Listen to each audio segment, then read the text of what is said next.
A day in my life as a senior high school student na puro pagsubok at stress ang dumarating sa buhay.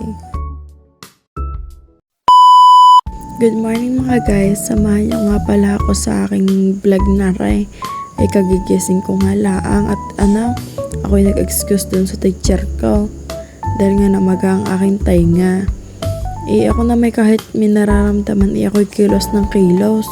Pero hindi lang sadya ako pinayagan pumasok kay tainga. Are nga fast forward, ako'y naglalaba din at ako'y tinawagan ng aking ina.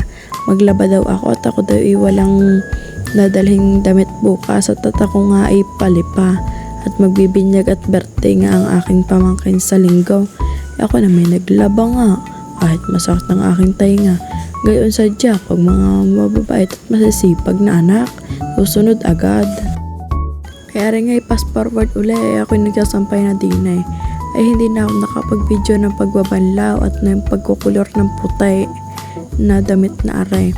At ako'y tinawagan ng aking ina, ako'y pinapupunta doon sa tindahan namin sa Malines at wala daw magbabantay ay kuwan. Siya daw ay mag-withdraw muna sa bangko ng pambili daw ng panghanda nga daw yung pamangkin ko sa linggo. Ayun, ako na may kaya nagdali-dali na rin din at ako nga ay marami pang gagawin.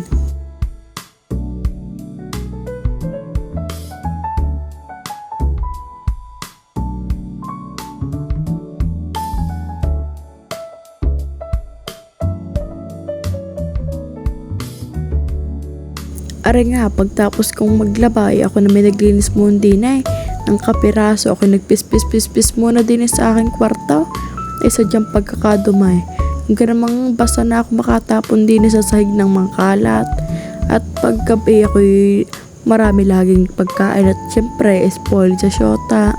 Ayan, kain lang ng kain. Kasi ako'y basta lang tapon-tapon din sa aking kwarto. Kaya yan, todo linis muna ako.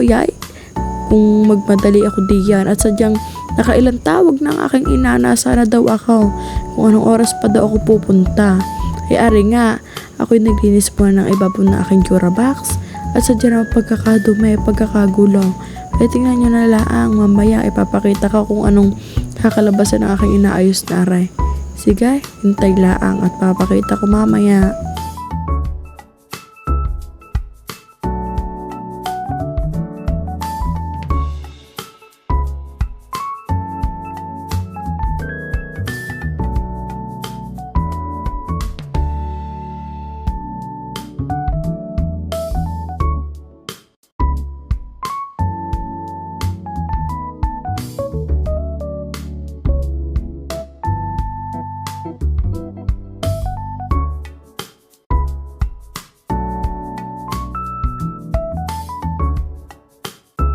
Ay aran na nga ho, kinalabasan.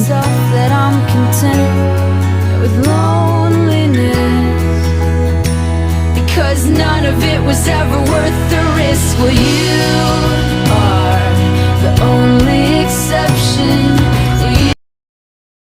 Pagkatapos ko nga maglinis sa aking kwarto, ako'y bumaban at aran namang hagda ng aking pinispisan at pagkakagabaw ko. Tapos pagtapos ko diyan yung salas naman namin, syempre doon napunta ang gabok na galing sa hagdan. Yan, ako'y dali-dali na laging maglinis diyan. At kuwan nga, ako iniintayin ng aking ina. At siya dahi paalis na wala pa doon na magbabantay. Kaya yan, dali-dali na lang ako diyan. At arang ang terrace namin hindi ko na nalinis. Yan nga yung ginawa namin kabaong para sa aming bill. Yan, di ko na nalinis. Pagmamadali-dali, sabi ko pag uwi ko na lang, kuya nililinisin. Or bukas na lang nung aray nga, fast forward na at ako nandun na sa Malines. Ako nga ay may kasamang dalawang bata yung pamangkin ko. Yan nga aming tindahan.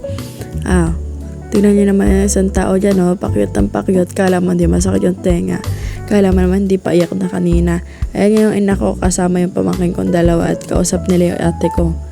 Yan tingnan nyo naman ako, tawang pakyut lang dyan. At dito na nga nagtatapos ang aking vlog. Thank you sa inyong panood.